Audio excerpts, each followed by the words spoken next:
All right, ladies and gentlemen, this is E. Just going to do a quick video for our room.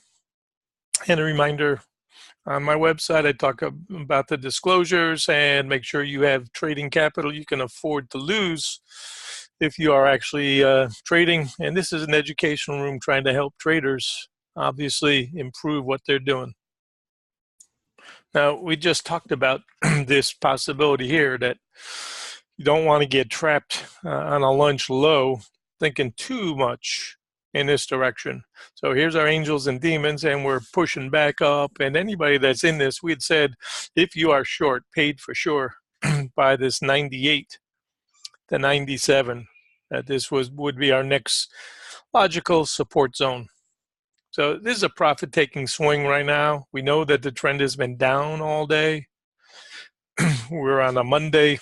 We're in an options X week.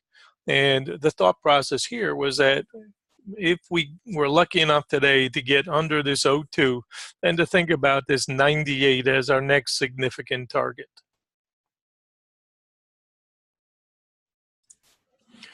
And this is a perfect retest of this breakout.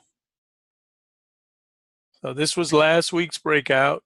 We had a significant move, then we went and double top tested, and so today is realistically another day in the pullback, but testing the breakout. And that's why you want to be aware of these formations, because they're very important. On the first retest, normally traders are going to take profits there, and that will cause a bounce. And if a big boy is in this trade and really likes it, he's going to support this. He's going to be buying in here while shorts are taking profits, and that's going to cause the bounce. So that's sequence trading, and why charts like this, it's so important. I said that last week. We are going to come back and we're going to test this. The question is when. So here we are retesting that breakout. And that's why you want to make sure if you're short, you're paid, because everything today has been down, right? Nobody knows first rotations, but then we break the lows and we take out at 2. We had the target down here, 0.5 as our primary target. Holds, it bounces and can't get out of the next box and comes back. And I said this is going to be the retest. And we get the retest, take out the low, but we already know, don't think about this as a killer trade as much as a range type trade in this box. And this morning we talked about the odds coming backwards to try to test this 02 based on opening up underneath the blue line. Said we're probably going to get smacked by the green and red lines. And let's think about that pushing backwards. Try to test the rain line. And if we could break through it, good, but still not conclusive, because these lines started so much higher than this pink line. So we said it was going to take time for this to play out. And then on the bounce, hit the resistance zone and stays under the blue line. And here we go, double bottom testing the day's low. So it takes time to weave these moving averages. And after you play around with them for a while, you start to understand the nature of the beast. And now you can use them to help yourself. And here we can see that low, yesterday's low. We want to compare today's range with the previous day's range.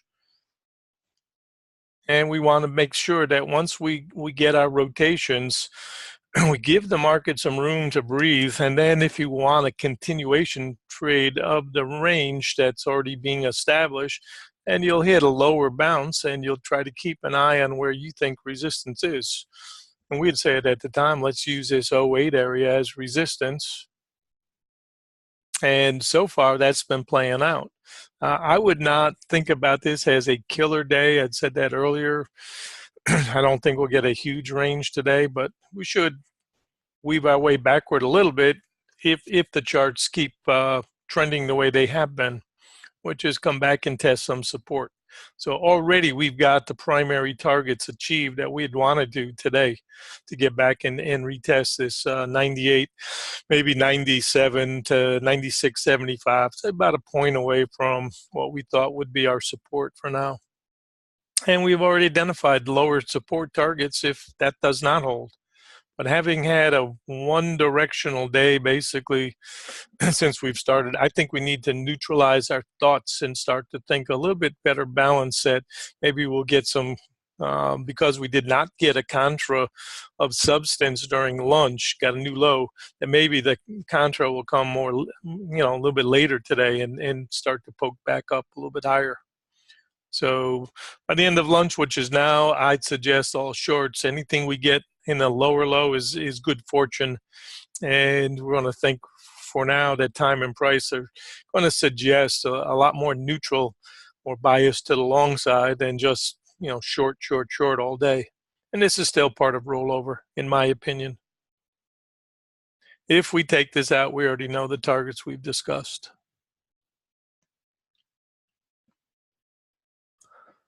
And this was our predictive model today. Suggested 12.5 resistance. If you can get yourselves to the 275 where our initial target was, the 3, great. And then 2,900 and a half. If we can get through there, then obviously that 98. So this chart has worked very well for us today, keeping a lid on things and then looking for obvious ideas like a channel line or trend line that would cap this off. And those are things you can always just add as you see them, as we've done on other charts. So for now, I'm not going to say the low is in for the day, but I'm saying that if we get anything lower than this, I'm going to consider that good fortune. And I would think shorts have had a reasonable day, not a killer day, but a reasonable pullback. And as a day trader, now you want to tighten up, make sure you take home. You've worked at Walmart all morning long, and they said, can you stay for lunch? And you worked at lunch. So now you're saying, hey, I'm going to take my sneaks off. I'm going to stop walking the floors, and I want to make sure I take home a paycheck. That's the way a day trader thinks. The Z for eMiniWizard.com, MarketWizards.com. Hope this helps you guys.